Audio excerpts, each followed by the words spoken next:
The broadcast is now starting. All attendees are in listen-only mode.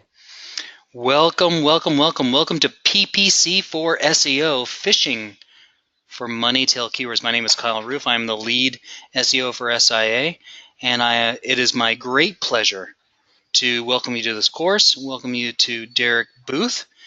Derek Booth, as I know, he's a personal friend of mine, but also a professional friend of mine, and Derek has made me personally a lot of money based on the things you will learn about in this course. And so without further ado, I will welcome you to Derek, and thank you so much for Derek. Derek, please take it away. Hello everybody, and welcome to the course. Can everybody hear me okay? Can everybody see the screen okay? I think we're good. Everybody can see, everybody can hear. Is that in? Yeah, okay, cool. Okay, so today, or tonight, week one. So the objective of this week, at the end, we'll have set up our first campaign and ad group, and we will be running. So I'm just going to go through a few slides to give people just a little bit of background on what this course is about. I had quite a few questions from people asking, was it PPC? Was it what you did at Rockstars? Is it what you did at the White Hat Black Hat? So what this course is for is it's really set up so that you can very quickly get into your PPC, so you can discover things for your SEO. So this is all about SEO. This is not, and I repeat, this is not an AdWords intensive course. It is about really helping you with the SEO. There will, however, be some great tips in there, but the prime objective, and Dory coined this phrase a couple of weeks ago, I think, money tail keywords. So that's me doing a PPC workshop a few years ago. As you can see, I'm a lot slimmer then and a lot better looking, I think.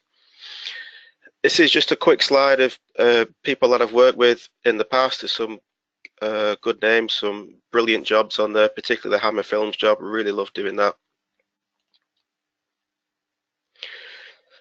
So first part of this is going to be about doing the keyword stuff. So you're discovering keywords to start working with. What do I use? How do I find my keywords? You can see on here, this really is what my toolbox is. I don't sign up to all sorts of software. I have call tracking software, but you know that's really for conversions. I don't use SEMrush and things like that. That's where my PPC comes in. So on this graphic, this is just going to explain a little bit about the way that I operate. 2-word key phrases are fantastic for clients. Clients always come up with them. Most people I speak to aim for them. What I like to do is I like to try and find the 3 to 5 word sweet spot where you'll get enough traffic, but it's the conversions that you're looking for. So in terms of traffic, the traffic will increase if you use fewer words. As you use more words, obviously the traffic will decrease, but your conversion rate will increase. So finding that sweet spot's really, really important. So PPC fishing, that's a term that I use for the key phrase discovery.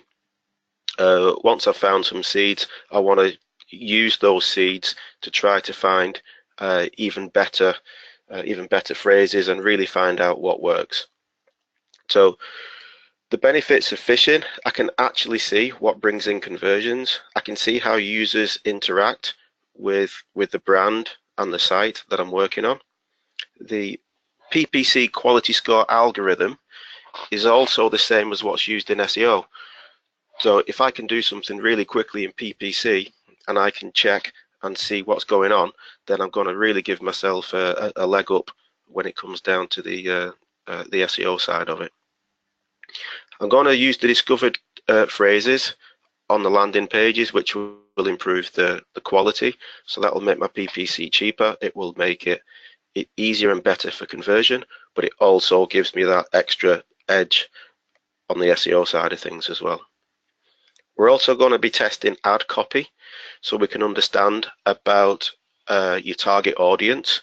Another big bugbear that I have with keyword tools, a keyword tool is going to spit out a number of phrases.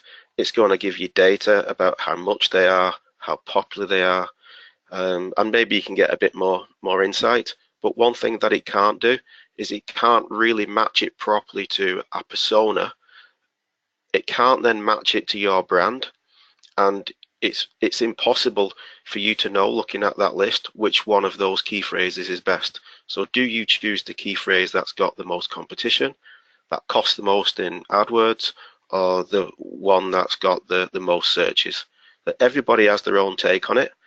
I often find that information, because it's taken from a sort of generic pool from historical data, I don't really see how those terms can be accurate enough and can tell me what is going to convert on my site. So with AdWords, I absolutely get that. You're also going to get cheap and instant results.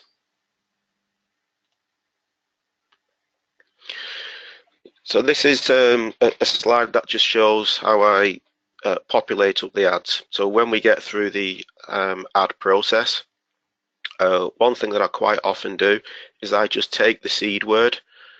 As we can see in this instance, we've got knitting wool. This client, by the way, I've used previously on stuff, and they've given me the approval to use some data.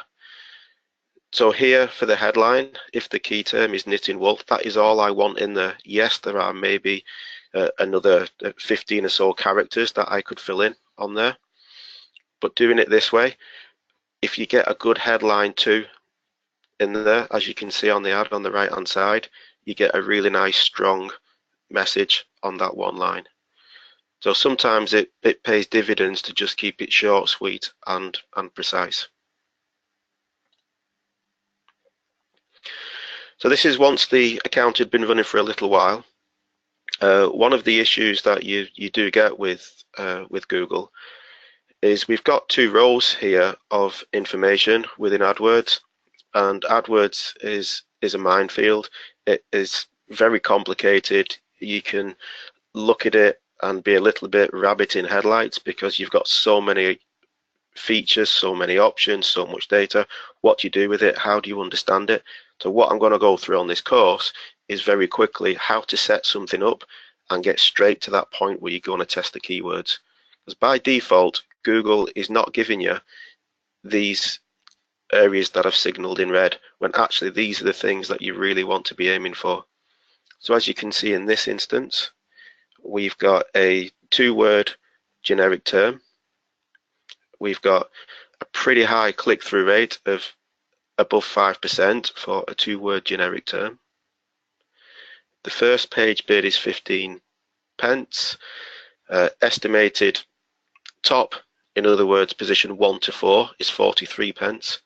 And the first position is £2.03.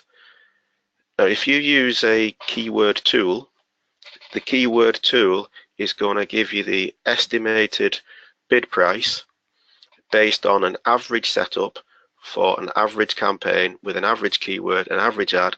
Everything is based on averages. So if you're setting up following the techniques that I'm going to show you, once you start hitting these 10 out of 10 quality scores on a regular basis, you'll find that your cost per click is actually going to be significantly lower than what Google is trying to tell you. We can also see down the bottom, we've got above average on our ad relevance, landing page expectancy, and our expected click-through rate.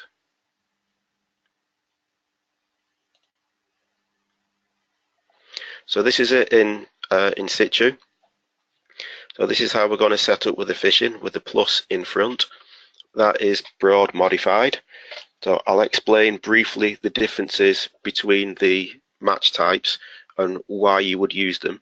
And again, that can be simple for people who are novices, but also there's some little tips in there as well for how I mix and match things up. If you've got multiple words here, you tick the box at the side. Search terms here will light up, and you can then just look for the search terms that have come from this keyword. If you want to see everything, you can just click it up at the top up here. So in this instance, the keyword, again, a big mistake people make. If you set this at broad match or broad modified, you're not actually going to get knitting wool. What you're going to get is the search term, which looks like this. So these are the search terms that Google matched my keyword rule for, and this is what people actually typed in. So what we can now see on the click-through rate is we've got some really high click-through rates. We've got some nice generic terms. So from that setup, do we think this is pretty good? So we've discovered maybe knitting wool sale, and on the previous screen we could see that we'd got the conversions. So we've got 9 conversions.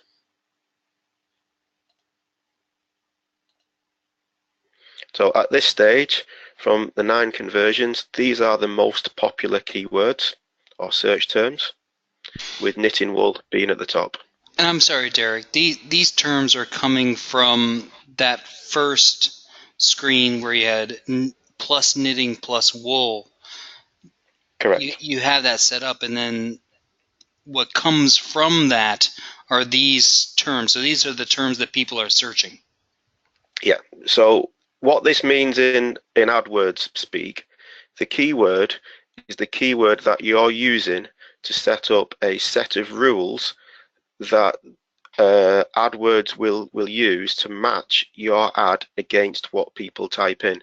So in this instance of knitting wool, if people were to type in knitted wool, or as we've seen here, these variations match our keyword setup. So therefore, Google says, I will show your ad for these search terms. So the whole point of phishing is that you're looking to find exactly what these are. And that's the next question. Are these a good thing or a bad thing? So on the next screen, so at the moment, so the question I'm asking, so who thinks that this is good? We've got very high click-through rates, they're very popular, and they're on topic. So that being the case, if this was a keyword tool, it would show you these were the most popular keywords, quite high competition, and you're going to get good click-through rates. But this is sort of the essence of the phishing. Once we add in our conversion column, we're looking here now at this present moment, we've got 17 conversions in total. None of those top 5 phrases drove conversions, including our 2-word generic of knitting wool.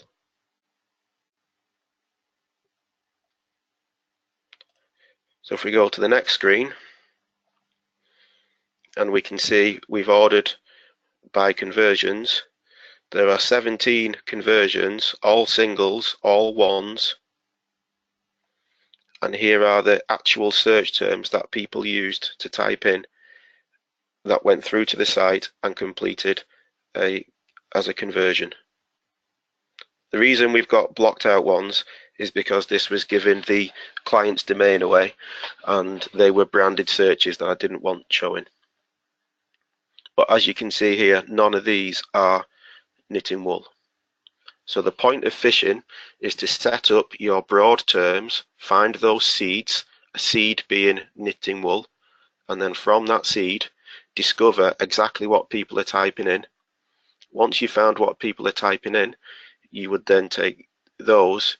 Do they convert? Yes, they convert. These are the phrases that we want to be looking to add into our SEO. Excuse me, Derek. When you're talking about a conversion, what counts as a conversion in this situation? So in this situation, a conversion was actually an online purchase.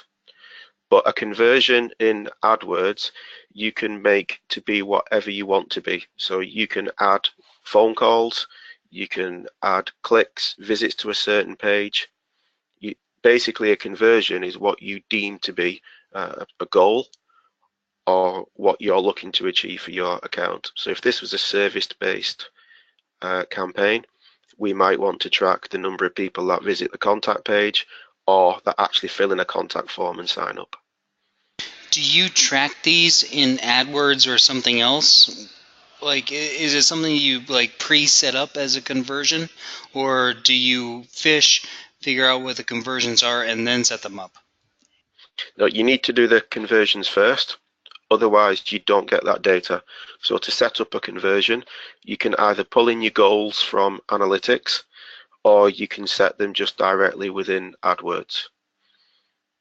So from my experience of doing pay-per-click, which I've been doing online marketing since 1998, I've been doing pay-per-click since it was way back in the days of Overture before Google AdWords started, and all through the years, it really surprises me the number of times I look at an account and I see people are not tracking conversions. So basically what they're doing is they're chasing traffic by spending money for what they think looks good. So set your conversions up. Everything is all about the setup to start with. And what's surprising as well is that it's really simple to do, but some people just avoid it because they think it's difficult. It is really simple to do. Okay, does that answer those questions, Kyle? Is that Perfect, perfect. Let's go. Yep. Okay, so just moving on to an exact match term. So where we've got the square brackets, so this was a term that I found from the Knitting Wool. So we've got a brand name in Sirdar, and we found knitting patterns was really strong. So again, looking across the line, because we've chosen a lesser popular key term, the actual starting prices now we're down to a few pence. We've still got our 10 out of 10 quality score. Everything's above average. First position bid price is 22p. On average, we're paying 15 pence with our average position at 1.3. So we're really hitting that top position a lot of the time, but paying a lot less than what they're saying the estimated position is. When we look down at the bottom at the ad, that's the actual ad that was used. So this is what we'll be aiming for during the course. So we've discovered that Sirdar knitting patterns actually was a really good term that we wanted to use. We look at the client's website, and the client's listing on the website, they call it pattern leaflets. So we've discovered Sirdar knitting patterns is actually their best phrase, but they've got on their landing page Sirdar pattern leaflets. So when we do our search in Google, we can see them appear all the way down the bottom. But when we do a search for Sirdar knitting patterns, the site's obviously nowhere to be seen because they're optimizing for pattern leaflets. So this is the type of thing that you'll be discovering for a really easy win. If they change the title of that page to be Sirdar knitting patterns, you're now taking a 3-word key phrase that's not very popular, but you know from what you're doing, you can see that there's conversions. So it's a really easy win.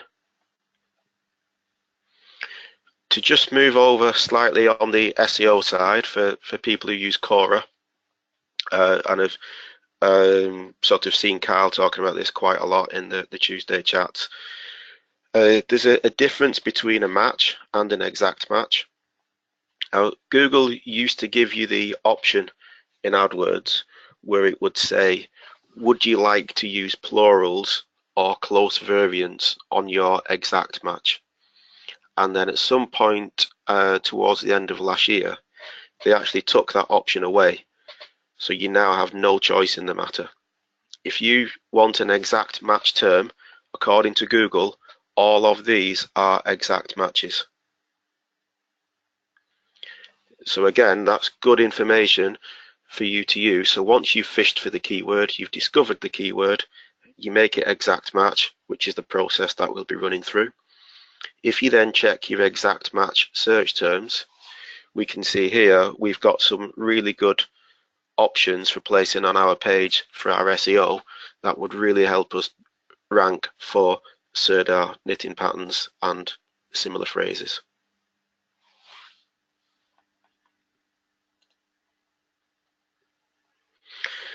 Okay, so this is one of the problems that I want to highlight.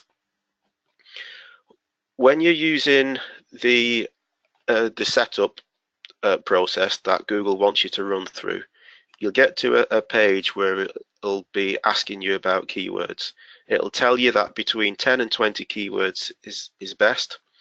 It'll be auto-suggesting lots of key terms for you to put in, and you'll end up with this problem that I'm going to show here.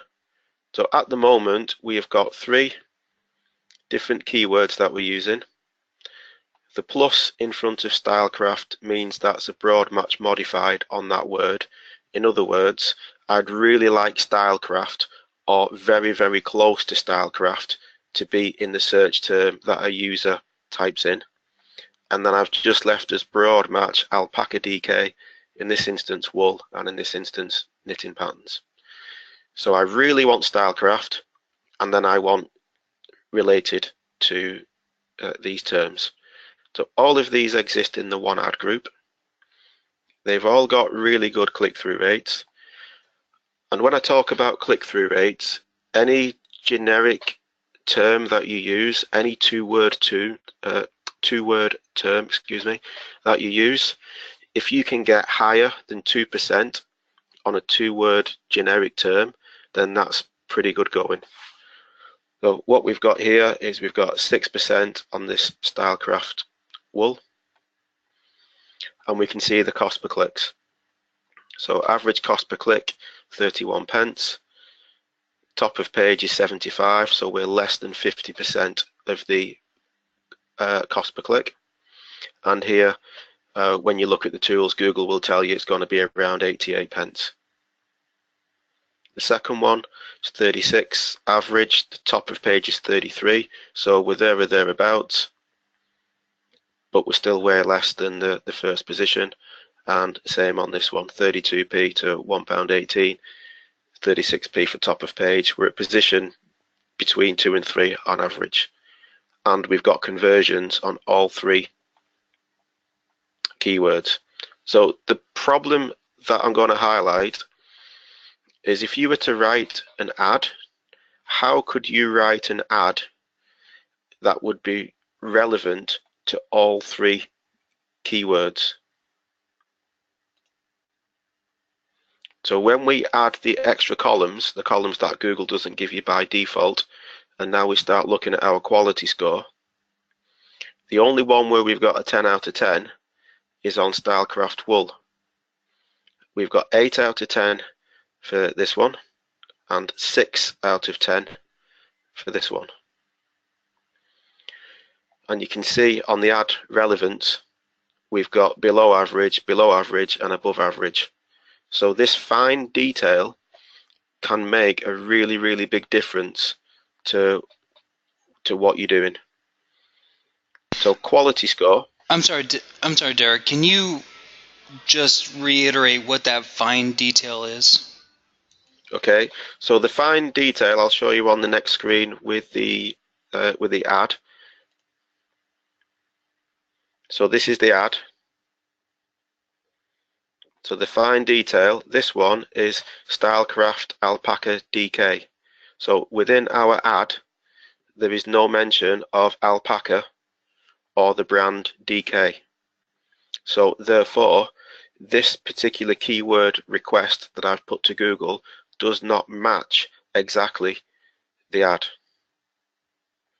If we go to the Stylecraft knitting patterns, this ad doesn't tell me knitting patterns. We've got Stylecraft in there, Stylecraft, but we haven't got the other words in there. The one where we have got the 10 out of 10, Stylecraft wool, we've got Stylecraft yarn. So this is where your matches come in, which you see on Quora. where Google sees wool and yarn as a match.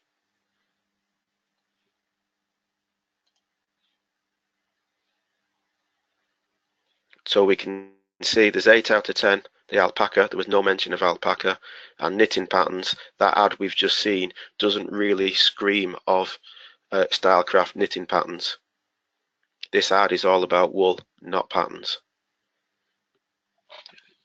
So where you use words that Google is suggesting, and when you use the keyword tool, Google will be suggesting that you have got hundreds of variations of keywords that you can use to bring the traffic in.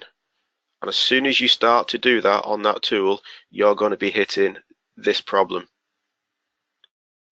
So the bigger question, why is that a problem? So that is a problem for a number of reasons.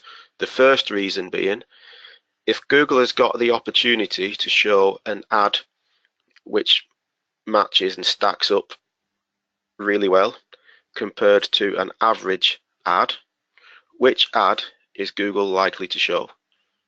Obviously the one that all stacks up. So the second thing is, if you get a 10 out of 10 quality score, you're going to be paying the least amount of money possible for that click. If you've got a 5 out of 10 quality score, you're effectively going to be paying almost double the cost per click. So the quality score is like a multiplier for how much you're going to be paying per click. It's also used in the ad rank formula. So the ad rank formula, Google operates on the ad with the highest ad rank is the one that sits at position 1. So a lot of people think that pay-per-click is easy to get number 1. All you do is set it up, put more money on, and away you go. That's not how it works. In the live auction, Google does a calculation which is your maximum cost per click multiplied by your quality score compared to the then the ad rank of the person in the position beneath you. They added a fourth element in, which they call the probability of click, which in other words means that they can pretty much do whatever they want to determine what they think is going to be a high click-through rate. So you've got a set formula, and then you've got probability of click. Hidden within probability of click is ad extensions, making the ad bigger, common keywords, and a whole range of other things. But generally, the person with the highest ad rank wins. The best way to get the highest ad rank is to get the highest multiplier. The highest multiplier you can get is 10. So if you don't line your account up, then you're going to end up paying more. The second thing that's really important with this, apart from cost, is the actual impression share. So in other words, someone searches for Stylecraft alpaca DK, just because we've requested that that search term and that user to match our ad, that does not mean we're guaranteed to show for it, because there are only 10 spots available. So if more than 10 people are advertising for that term, you can't be guaranteed that position. So what you want to do is to try to get the highest quality score, the best scores, the best ad relevance, and the best setup account.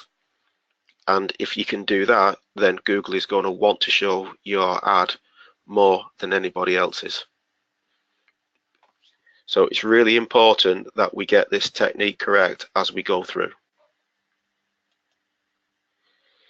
So in an ideal world, these 3 keywords would be in their own ad group, because I cannot write one ad specific enough to match all 3.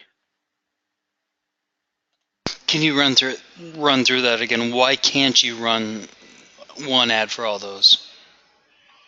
Because the one ad won't be targeted enough to the other 2. So one is looking for alpaca DK, which is a brand and a type of wool. This is just generically looking at wool, and this one is looking for knitting patterns. How can I write an ad that would include all 3 words of this one, 3 words of this one, and the 2 words of this one, and it to have the same meaning or the same intent? If someone's looking for a knitting pattern, they're not looking for the wool.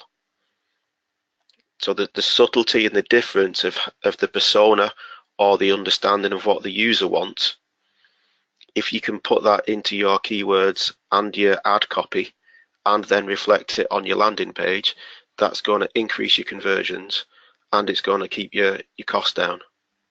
When you go really generic and you start putting lots of words in that you think are just roughly appropriate or broadly match, you can't write the ad copy well enough.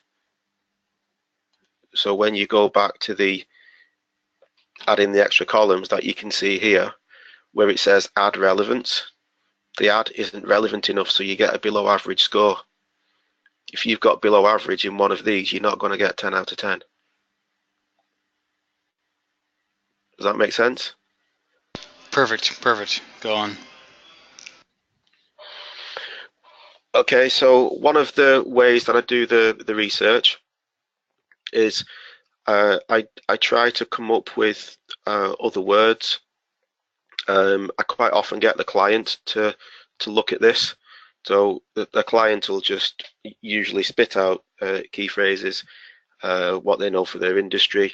If you're doing this yourself because it's for an affiliate site or it's a private site, or you're the boss and you do your own marketing, it's very easy to get caught up with the 2-word generics and really stuck in a bit of a rut. So I find doing this sort of table helps. So I would start in the middle with the main term.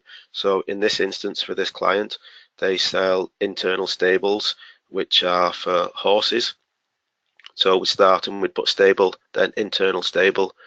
So if we've got internal in this column, then think of another word for internal or other words that would be similar. So we get internal, external, outside. Then we've got here, what are the stables made of? Metal, wood, galvanized steel, and basically fill up your columns. If you've got a column where location is important, start putting the locations down. So with very little effort, you can pass this to your client or run this exercise yourself. Get a thesaurus open or a dictionary. Use the Google auto suggest, which I'll show you in a second, and just start typing away, and you'll quickly find that you can create lots of variations of key phrases that you probably didn't think of when you were just looking at the 2 words. The other part of that process is I always use this with a client. So in this instance, this is a brand, Valcom. They sell IP speakers. There's the model number. They are ceiling mounted. They have got a built-in amp and they're good for music and voice.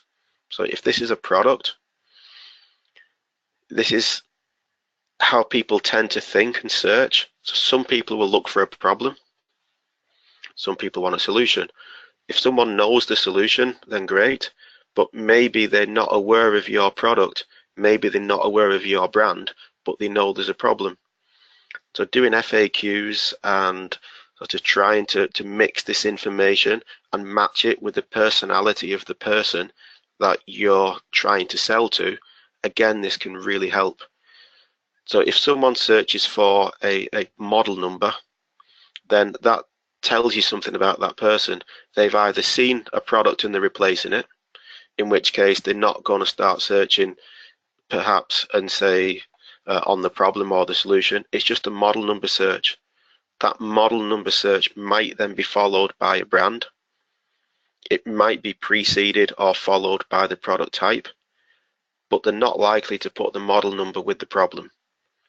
So when you're building up your ad copy, when you're looking at your call to actions for your SEO, you're looking for your heading 1, your heading 2s, you want a little bit of a mix just to try and attract other key phrases. Using this can really help. There's lots of different ways that people will find your product. So if you're looking for questions, maybe find out what people are asking. Using questions is one of the best ways that I've found to get some of those long tail keywords that people don't really search for. So again, with a keyword tool, the majority of people that I know, and I've seen it in the mastermind groups, I've seen it in accounts over the years, usually it's a 2-word or a 3-word term that I see in people's AdWords accounts. And when I look at the SERP ranking tools that they use, they're full of 2-word generic terms that people are trying to optimize for those terms. So if you can find out what people are asking, you can maybe get a different type of audience through. Once they've asked a question, if you've answered that question, one of the beauties of this, again back to personas, you're now helping that person. So you've got a bit more trust with them. They become more of an advocate. They like your brand more. They like you more. So now you're not just a product, cold, search, sell, and gone. Because you're helping them, they'll warm to you, and maybe next time they'll come back to you with your brand search because of the good information that you've got. And also, if you're helping them, there's a higher chance of a conversion when they get to the conversion stage. And the beauty of this, you can, using Google, you can put all of these things in, other variations. There's loads of ways to find FAQs. These are just a few of them. Maybe go on to Ask, go on to forums, loads of them. And one of the really good tips, if you change your time frame in your Google search, then you type in, you go to the forums, you can find what people are actually asking. That's current. There's nothing worse than going on a forum, doing a search, and then finding the question and the answer was from 2012. So it's, you know, maybe obsolete.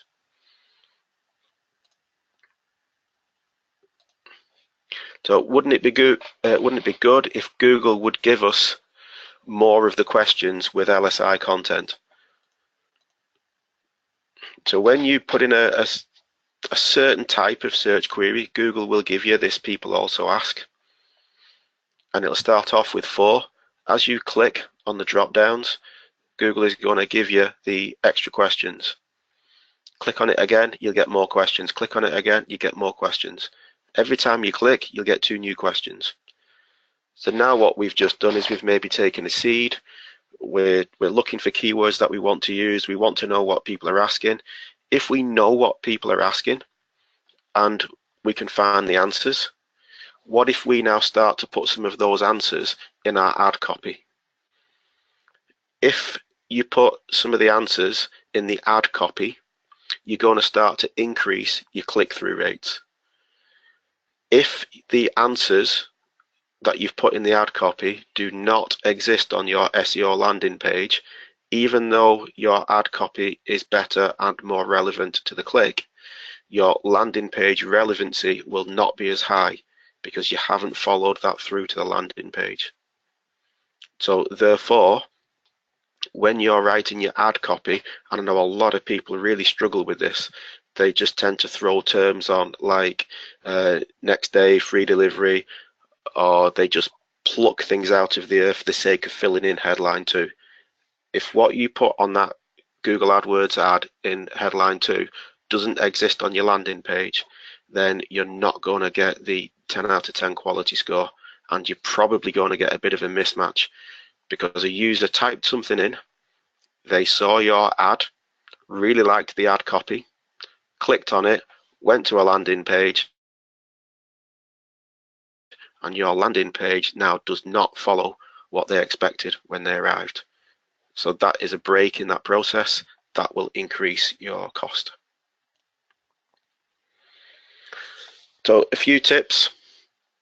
You can use audiences on your generic phrases. Audiences are things that you can set up where you can upload your email lists.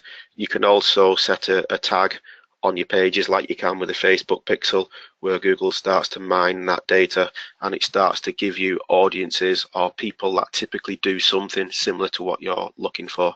So if you've got some really expensive keywords in there, working your audiences can be a really good way of getting that down. I only use the keyword insertion once we've reached the exact position, once we know what the phrases are. And the reason I use the keyword insertion is, if you remember one of the earlier slides where I said this is an exact match, if you've got the word in there, let's say that word is just knitting wool, and you've got knitting wool hard coded into that ad copy, what if someone types in one of the match phrases? It now is not exactly the same as what they typed in, even though it's an exact match. So using the keyword insertion, you can actually match it exactly to what the user types in, which again will increase your click-through rate. So that's one of the sort of pro tips for the PPC guys. Don't just stick with the phrase that you've discovered, wrap it in the keyword tab. I would aim for lots of 3 to 5 keywords based on your generic terms, as obviously when you're going for long tail, you're not always going to be getting a lot of traffic through. There's no point sitting around, and there's no point me saying to you, yeah, that's great, that search term gets 10 visits and you might pick up 3 sales from 10 visits, so you've got a 30% conversion. How good is that? Well, that's no good if 3 sales equates to sort of $200. You need more. So getting lots and lots of 3 to 5 word terms throughout your account is the best way to do it. If you get lazy, as I call it, and start to cheat, where you drop off that and just go back to your 2-word terms, that's when you're going to start incurring costs again. So I would advise you to have bigger campaigns, bigger accounts with 3 and 5 word phrases rather than aiming at the 2 words. Also, try to think about the patterns. So in this instance, we're looking at chairs. The material, the type, the color, location, is that important? Look at buying phrases: cheap chairs, offer chairs, special offers, free chairs even, and look at the usage. So some people will put in the sector, they'll put in the usage, they'll put in the material. People think in different ways. So try to match what you're doing with the person who you're trying to speak to.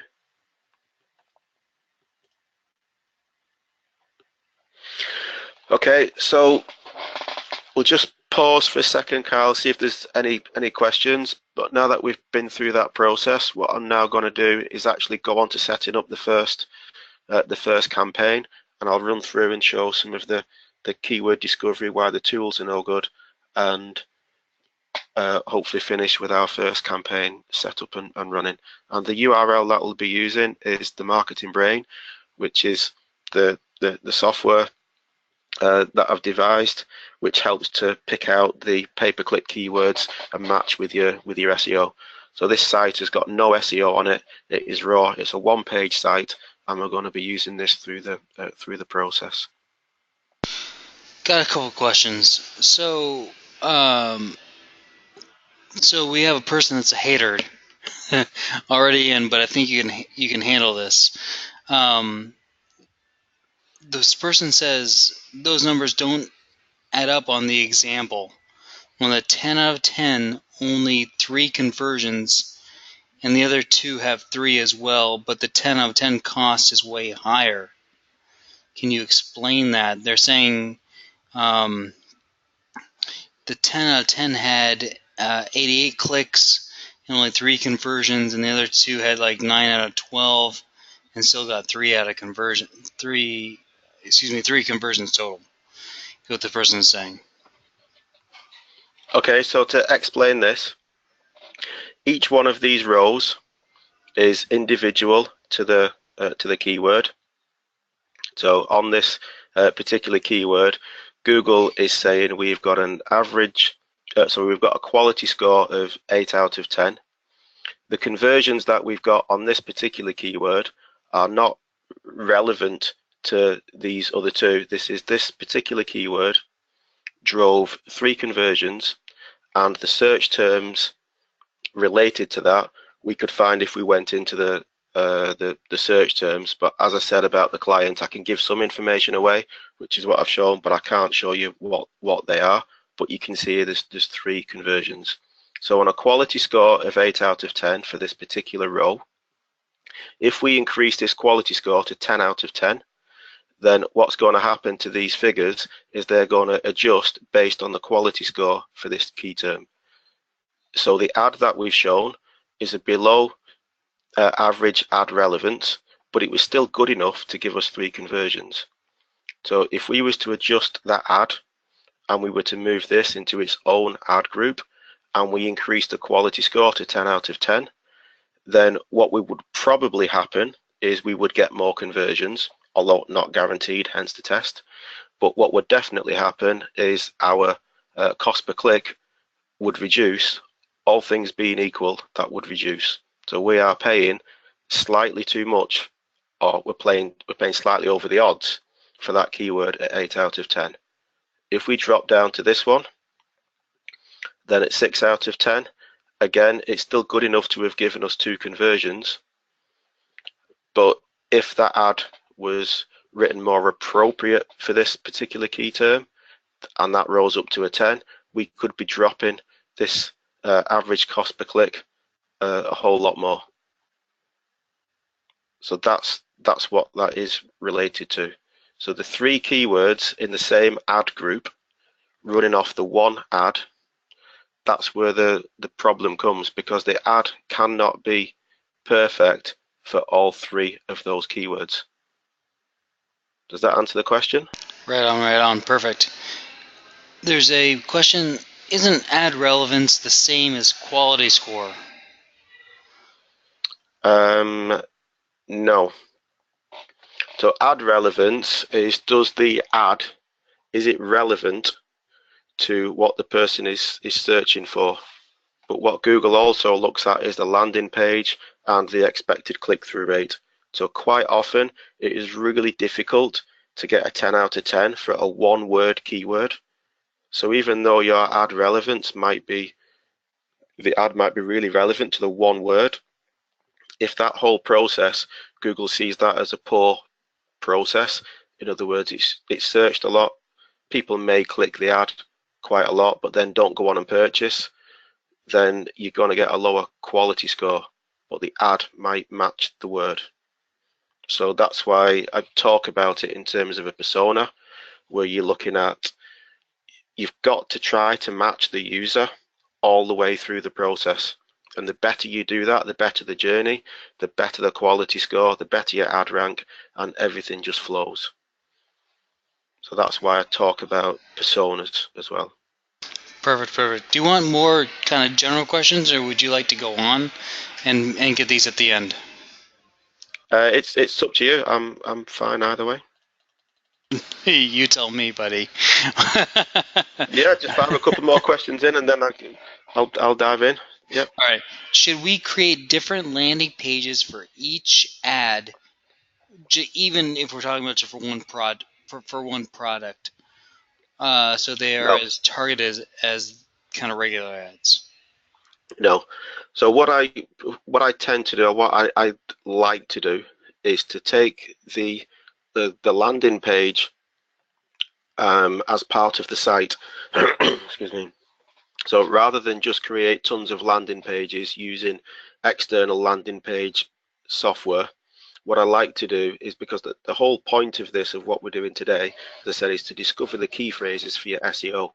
So I want to see what those landing pages are like in terms of how a user goes through that page. So do they convert? There's no point me setting up a separate landing page with different colors and call to action, sending my pay-per-click traffic there, because unless that intelligence is put then over to my main site for my SEO, I'm losing out.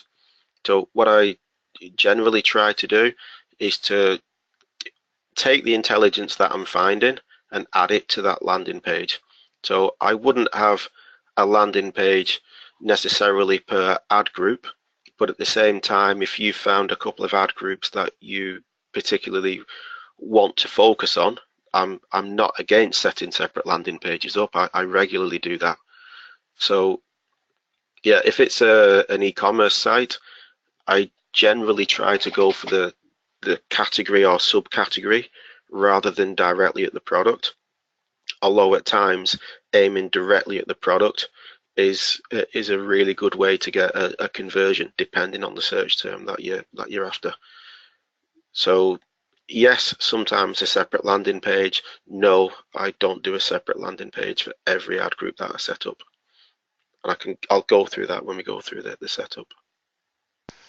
Here's one that came in that I'm not sure how to respond to. It was, how do you write an ad with 5 keywords?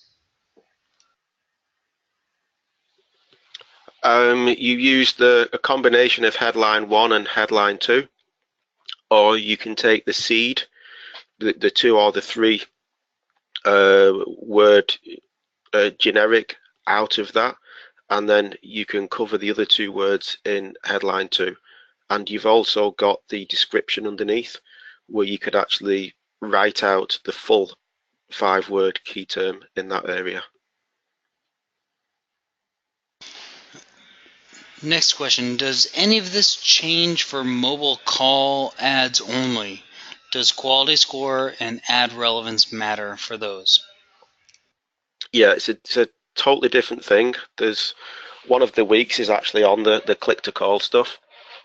One of the things with using a mobile is that instead of people using 2 hands and sort of 8 fingers to type with the head down, they generally start to push a button, and as soon as Google recognizes something that it thinks that they want, it'll give you the auto suggest. So those auto suggested key terms are the better way to do it on your mobile, because not many people actually type out the word that they're looking for. It's usually auto suggest, push button. So if you hit those auto suggests, that's the better way to do it on your mobile only. Next question, is there a way to test any of this or apply any of this to a very expensive campaign when you're talking about like personal injury attorney versus, just like regular kind of stuff? Yes, I use exactly the same process, and I've done this in that sector quite a few times, and I can actually run through some of that process when we get to do the live bit, if you like. So the personal injury people and the lawyer people can see sort of how I do that. Shall I cover that then?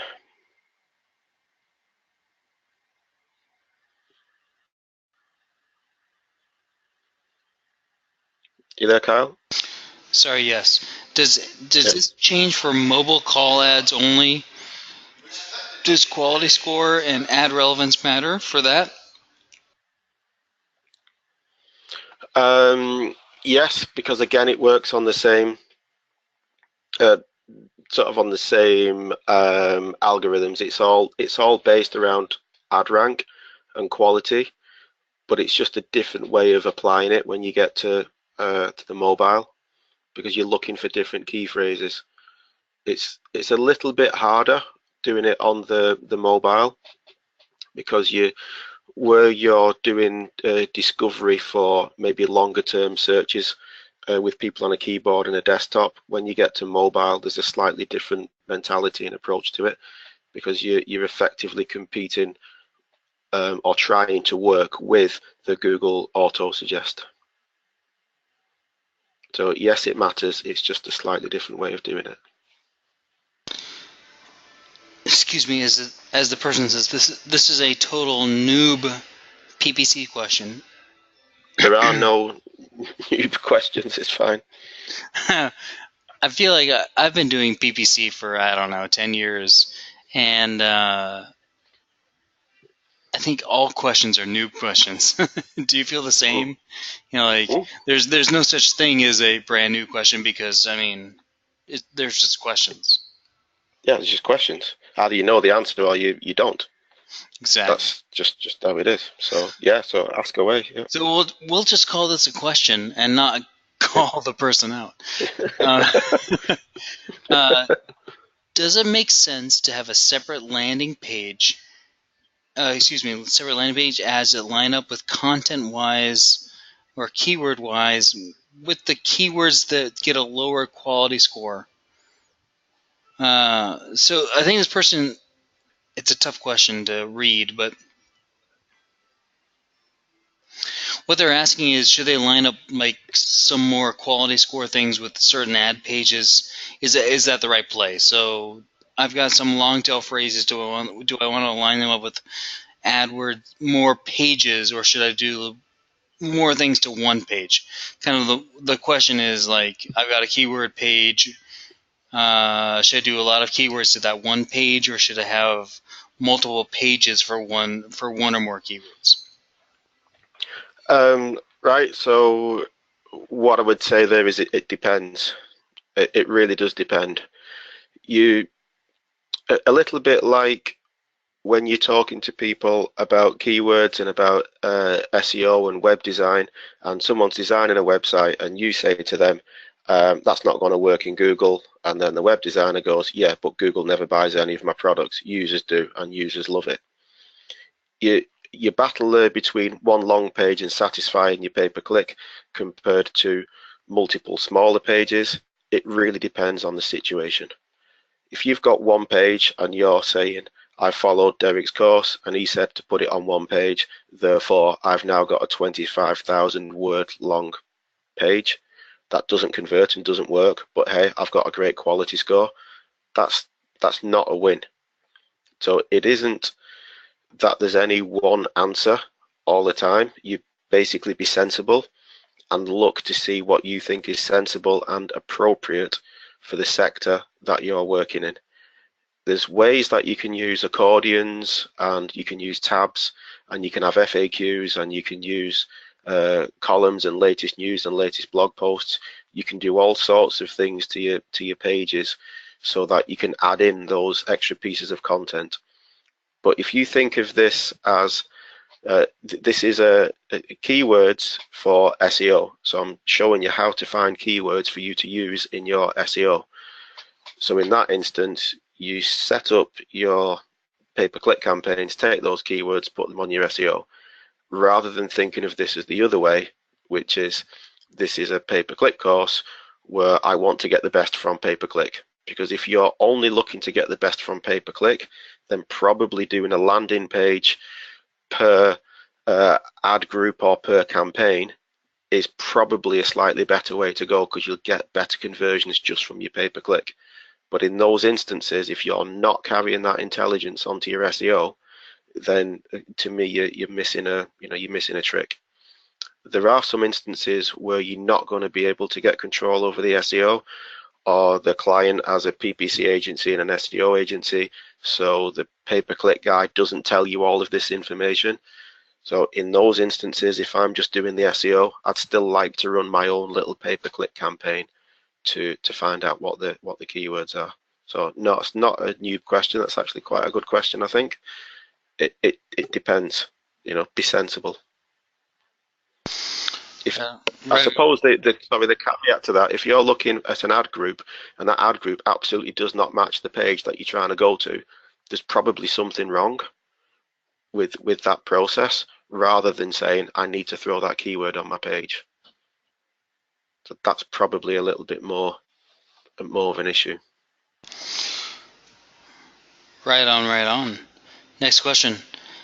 In your 3 keyword group example, could you write 3 ads and let the trying to interpret what is written, and then I know what it means. I know, or I've had 47 drinks before this. It's not helping. Right. Okay, so in this instance, what happens, and the reason why they are called ad groups, is because this is for you to group ads together that match the keywords that you're setting up. When you set up the ads within that ad group, you've got options within your campaign. So for a given campaign, you can decide how that campaign runs. One of the decisions that you're being asked is how to optimize the ad groups. So do you want to show ads to rotate evenly? Do you want to aim for more clicks? Do you want to aim for more conversions? So you've got options to let Google try to make that decision. Ultimately, if you've got an ad that's got the opportunity to mismatch a keyword, then you're going to get penalized and you won't get a fair crack of the whip with those ads. It'll get mixed up. So if you said I want to optimize for clicks, as soon as Google sees a winner in terms of one of the ads taking more clicks, it's going to show that ad in preference over the others. So therefore you then cannot hit the other two terms. If you say rotate ads evenly, then Google is going to rotate the ads evenly around the keywords evenly. So again, you've got a mismatch. So an ad group is a group of ads that closely match the keyword that you're aiming for.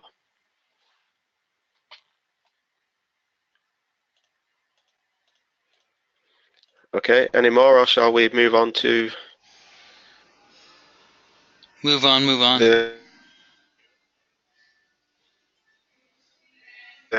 move on, let's do the live. Okay, so if we move to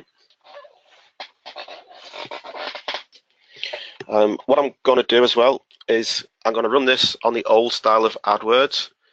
I'm then going to do a re-recording of this in the new AdWords style so that everybody on the course will get the old style and the new style. Because I'm not sure how many people have got the new style, because Google's got it in beta. There's still some things I think that you've got to come back to the old style of AdWords. So I'll do it on this and you'll get the recording on the new style as well for those who want the new style. Okay, so if we're going to create our first campaign, this is what happens when you first come into AdWords. The site that we're going to be using, this is the site. It's a one-page site at the moment. There's obviously lots of things not on here, privacy policy, all sorts, so we're going to add them as we go every week. So if I'm starting my campaign, one of the things I want to do first of all is to pick up some keywords. So what most people do, they go to the keyword planner, they maybe put in the URL into the keyword planner, and then from here they'll let Google spit out some keywords. Maybe they order by average monthly searches, maybe by competition, maybe by highest suggested bid. So what we end up with, and we can see some of these prices here, obviously in the UK in pounds. We've got some key phrases. We've got a range of competition, and we've got some of these average monthly searches really low. So just from Google looking at our page as it stands at the moment, we haven't really got any keyword intelligence into this. Because what this is doing is it's just describing the product. So, you know, like some of the headings that are within here, tailored with intelligence, is that really something that a user is going to search? So if we come back to the keyword planner, so what the marketing brain is a tool for discovering keywords. So if we, add here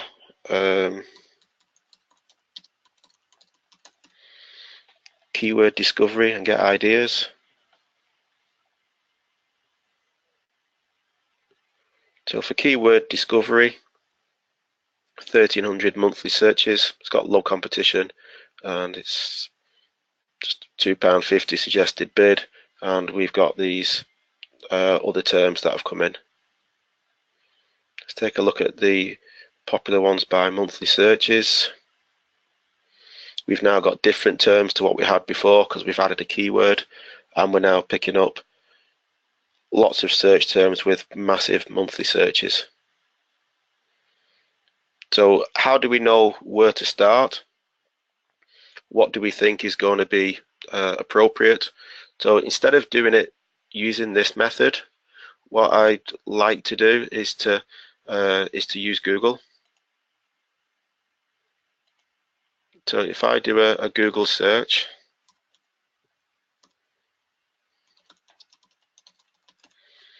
and I say keyword discovery, what I'm looking to do now, before I start my first campaign, is I want an idea of where I'm heading. So I want to set up my first campaign and ad group.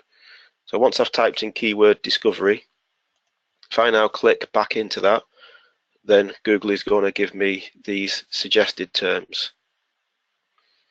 So I would now open up a notepad, and on that notepad now, what I want to add in, so when you hear me typing, I'm typing into that notepad. What I want to add into there, I've got free keyword discovery tool. So as soon as I see free,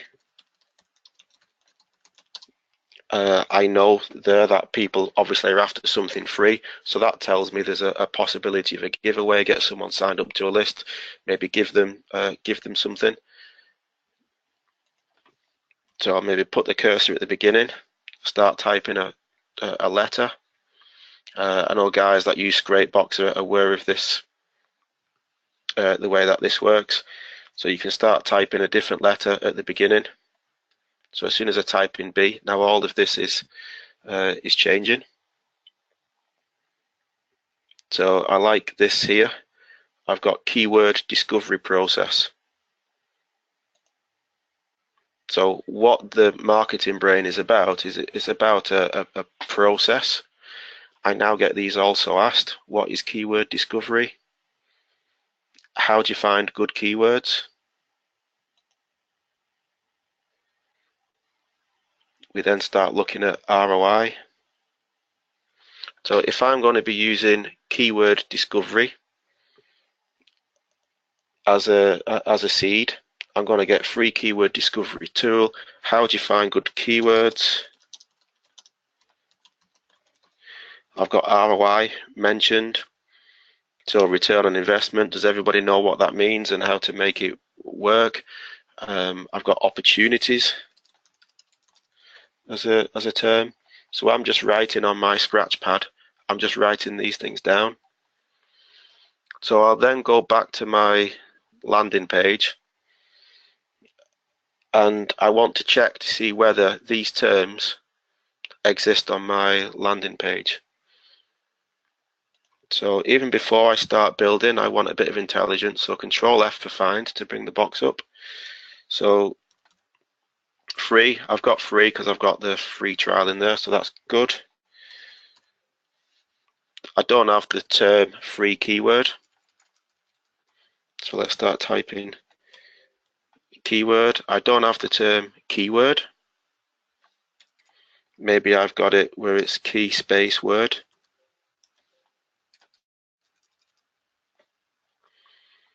Now I've got two instances of key, so we've got some issue because we've got keyword up here. So yeah, so we've got keyword discovery. I haven't got keyword discovery. So straight away, the search terms that I'm thinking, I've got keyword discovery tool. I've got it up here. When this rotates round, it disappears. So the problem that we've got looking at the find, we might have that problem as a user. What if a user lands on this and the slider rotates and they miss the message? What happens if they land and start to scroll down? And one of the key things I'm looking for is for that keyword discovery tool.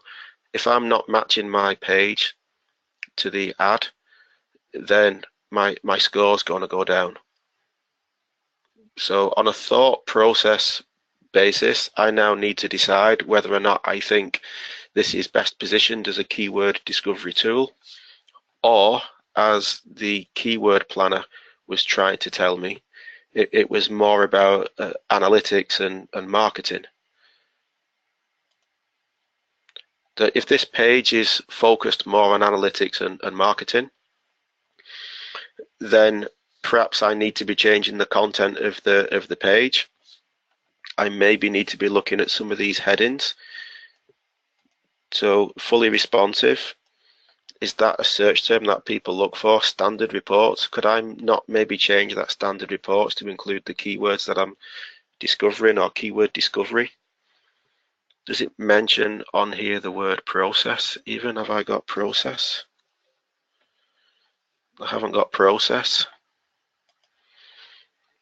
So on the face of it, this looks like it's a pretty good start, but as soon as you start to think about your PPC in line with what you would want for your SEO, it becomes apparent whether or not you've got a good match between the two. So my key phrase research straight away has given me a problem.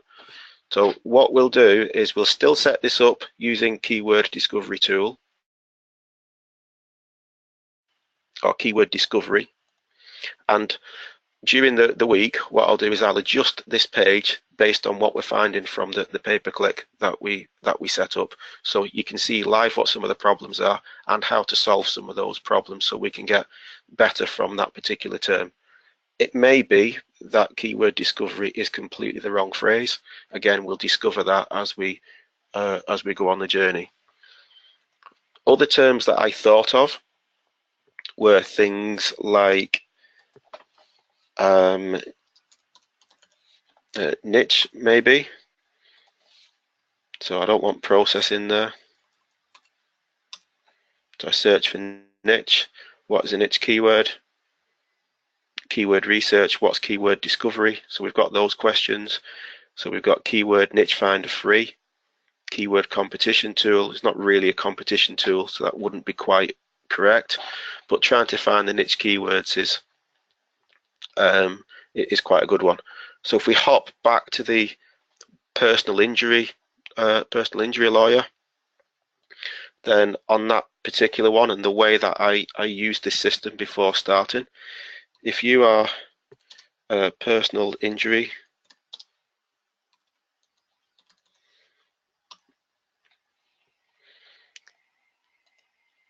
so as soon as we click back in, we now start to see different terms.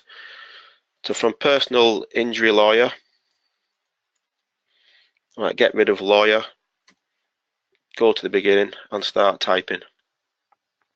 So I put an A and straight away I got here claims. So let's have a look at personal injury claims. So we've got no win, no fee. We've got here accident and compensation. So I would now be typing on my list, I'd be going accident, compensation, because that's what people are interested in. Claim. So I'm liking compensation, so I'll go CO. And as soon as I start to type in CO, I'm now seeing different things. So I've got costs, I've got a cost calculator. Let's type in get to more compensation. I can see the comparison. I don't know whether that's appropriate.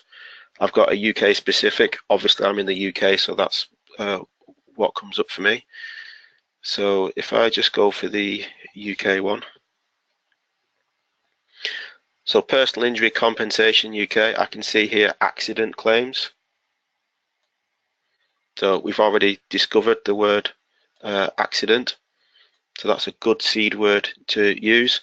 So as soon as it goes to accident, I'm maybe looking at what else people are saying now. So what questions have we got? So can I make a personal injury claim if it was my fault? So let's go back up to the top, personal injury fault. So now we've got personal injury own fault, claim my own fault. We've then got protection, no fault. We've also got no fault state. So maybe personal injury fault, let's go no fault state. Then we've got an answer as to how do no fault laws affect your personal injury case. So on my list now, I would be building up things like no fault,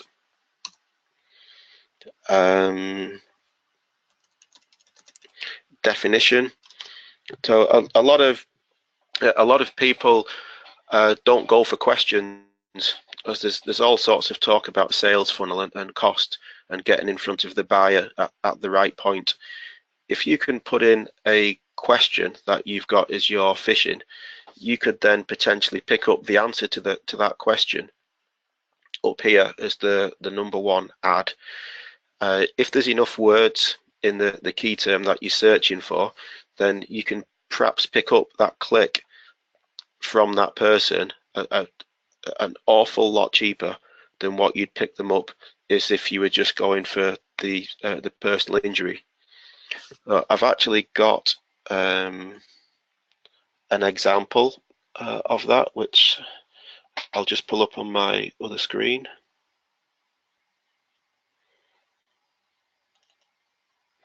So I've done personal injury a few times. Is there any questions, Kyle, whilst I'm just looking for this result? No, man, you've crushed all the questions. We're all good.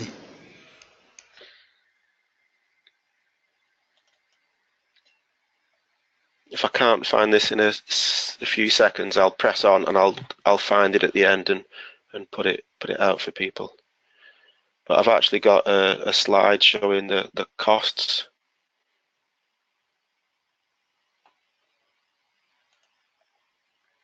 I think we're getting towards the end of time. Go ahead and just wrap up and go. Yeah, I'll just press on. Okay, so what I'll do is I'll just rifle through this now. So based on the intelligence that we've just discovered, so what I was thinking was it was going to be initially on this keyword discovery. So I'm going to go with keyword discovery, and I'll go through the setup on that basis. So we create first campaign. So campaign name, keyword discovery. I put the type of campaign that I'm going to be going for in brackets, so I know what I'm doing with it. I don't have search partners. I want search network only. All features. So there's no search partners. I'm in the UK, so I'm just going to focus for this on the UK, but obviously you do your own. You can adjust your locations in there if you want to. I always do manual bidding, and I don't do the enhanced CPC. I put in a really low default bid, and we'll just put a low budget in to start with. In terms of delivery method, when I'm setting up, I leave it on standard, but I move that to accelerated once I've fished and discovered. There's no ad extensions here because this is for PPC, for the SEO discovery of keywords. You would use these to help with your quality score and your click-throughs if you're doing PPC. I'm just going to leave it running all of the time. Ad rotation. You want one of the rotate ones rather than letting Google decide what's best. So save and continue. My first ad group, because this is keyword discovery, I actually call the ad group based on the seed that I'm going to be going with. I name my ad groups with a single letter and my campaigns with the full word, so that when I'm quickly looking at reports later down the line, I can quickly see which is which. So our final URL is our landing page, headline 1. This is only the keyword that I'm going to be using. At this stage, I don't do the keyword insertion. Headline 2 ideally needs to be something from the landing page. So I've gone with keyword discovery. So maybe for intelligent marketing decisions is perhaps something that we might try. You don't want all capitals because you won't get that through. Google doesn't like over capitalization, and also we've got 5 letters too many. So we might just say for intelligent marketing.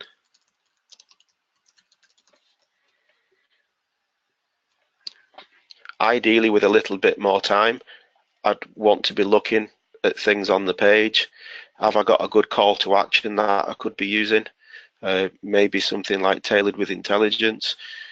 Perhaps a little bit better that explained more of what I'm doing, but the point is you want to take it from your landing page. Using the path, if this is on a sub page, whatever you type in here, you'll see start to appear here. So that's another good way to get extra keywords in there. And as the example that Google uses, it's got like a call to action phrase at the end of your 80 characters. So again, ideally, we want to try to find a phrase, ideally from the site, that we could use that would describe what it is that we're looking to do. So let's just go with that as a starter. That makes sense of your data. Sign up for. So something like that.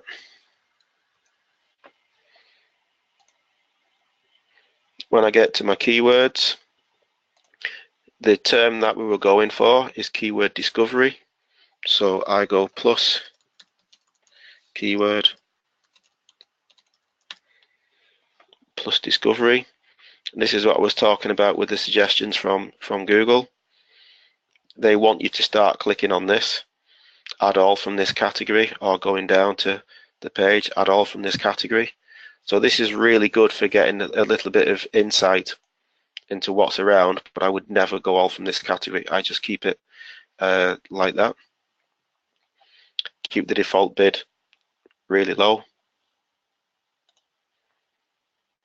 and save ad group. So in terms of our fishing, we are now set up and ready to go. The below first page bid, so Google will tell you what it thinks the first page bid estimate is. But depending on what you're looking to do and how much time you want to spend on this and what you're trying to achieve, that would determine on how I would now manage the bids for this. So when I'm doing keyword discovery, I obviously want traffic really quickly. So I would then change that immediately to be whatever that first page of results is. If I'm doing this for PPC and I'm managing this account for a client, then, and if I'm putting a lot of time into this, I usually start with my max CPC at around 50% of what Google suggests is the first page bid. And then as every day goes by, I gradually increase that cost. And what you'll find is the first page bid expectation that Google displays, it starts to change on a daily basis.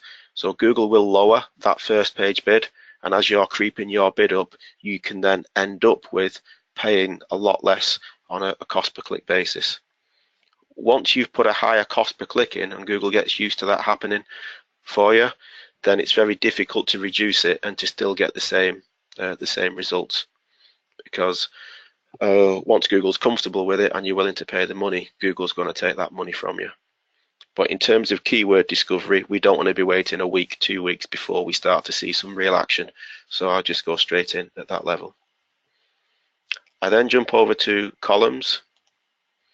modify columns, and in the columns we've got various things that we can look at depending on, again, how you want to run what you're doing. I like to see the bids. I definitely want my quality score and competitive metrics.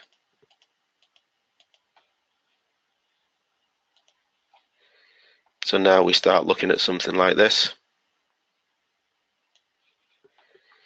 I then go over to my ads,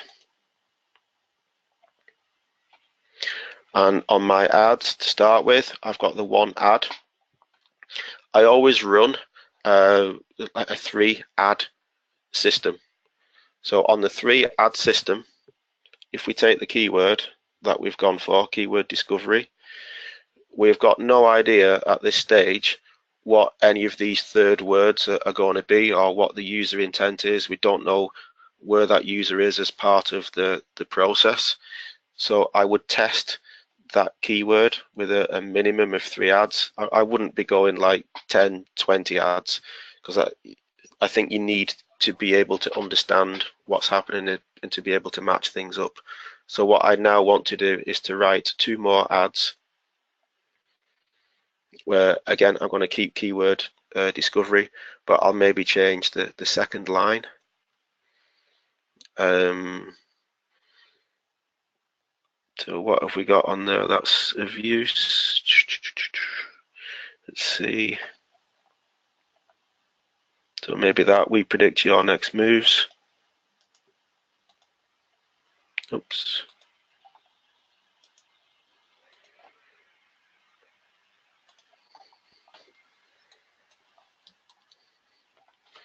So I like the capitalization of the main words, but you don't need to do that if you don't want to. But it is one of the suggested things to do. So keyword discovery, we predict your next moves. And again, you can say sign up for a free trial today. You can try different styles of ads where you keep it really short. If it's really short and compact, then quite often that will stand out differently to the other ads that are there. So mix up, sometimes just have 1 sentence, sometimes fill this. Sign up for your free trial today and begin to discover those hidden key phrases. So if I'm going to write something like that within the description, then really what I want to be doing is copying that. That's maybe a nice term that I've thought about. I'll go over to my Scratchpad, save that in my Scratchpad, and then look to try to include that on my landing page, so that now this ad is also appropriate. Back to the keywords, keyword discovery. I've got 2 ads that I've written. And now go back to this. Let's see what we've got. So for sure here, Google is telling me tool is a very good qualifying term. So depending on size, depending on detail, depending on how big I want to go with this, what I might now do is add it in here to start with. So I've not put the plus in front, I'm not having it as a requirement. I just now want things related to tool, but I definitely want the keyword discovery in there. So I might add the tool in. Same thing on the cost. And this is why the cost thing is a little bit odd, because Google told me that 68 pence was the first page estimate for this 2-word term. It's now also telling me it's the same first page estimate for this 3-word term. And I actually did a test in the SIA with a term that didn't exist. So I didn't have any competition, 0 competition, and Google was charging me 54 pence for that click for a term with 0 competition. So now that I've added tool into that word, if I go back to my ads, I clearly want an ad with tool as part of the headline. So based on your judgment, it might now be more appropriate to add tool to the titles of those.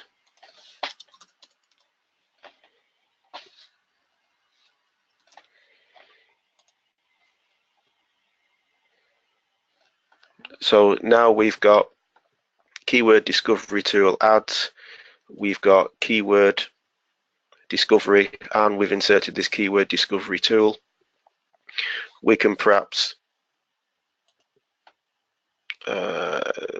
maybe knock tool off one of those, and let's have that combination. So I don't know what's going to happen. I don't know whether this ad is going to perform better. I don't know how important tool is